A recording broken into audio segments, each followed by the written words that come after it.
I want everybody to remember the first time I talked about Montagraph was when Jim, Mr. Metokur, asked me to come on his show and talk about Montagraph losing a defamation lawsuit against someone calling him a pedophile. Because Montagraph wasn't able to intelligibly defend himself from being called a pedophile. And so he lost the case. The guy who called Montagraph a pedophile won the case. And so when Jim introduces me to this guy, it's like, by the way, here's this guy. He just lost a lawsuit for defamation claiming people were calling him a pedophile and it was defamatory. He's like, no! And I'm like, gross. I don't know why I would believe it. Who knows? Here's the exhibit. In Exhibit 1 DVD, defendant, with his face and voice, accuses the plaintiff of being a pedophile. The live stream broadcast occurred on April 6, 2019, from the defendant's Blackstone Intelligence Network YouTube channel.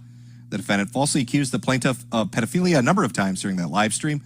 Over 4,500 people heard and saw the video, which triggered this very lawsuit.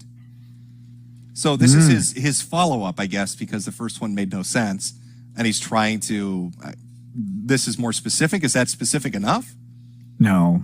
I mean, it's not going to be specific enough to overcome the jurisdiction problems, because he would have to prove that he had directed the acts towards Colorado. If he really wanted to sue him, he would have to sue him in federal court or in state court in North Carolina or wherever the defendant actually is, where they'd have jurisdiction over him. That's the biggest hurdle he's got. What page were you reading that on? 6, you said? So if it's the 11-page document, the response. It's the second page, plaintiff's answer. It says Exhibit 1 DVD. Gotcha. Yeah, it's from the paragraph where it says, see Quest response to Morphonius motion. And then the second page of that. It's just that one little paragraph. There we go. Yeah. No. And it wasn't... he's addressing other parts of the motion, but I got dismissed on jurisdictional grounds, so they didn't even get to this other stuff. Yeah, he would have had to amend his pleadings rather than just answering in the motion. He could have requested that to the court. But I mean, this is why you get a lawyer, right?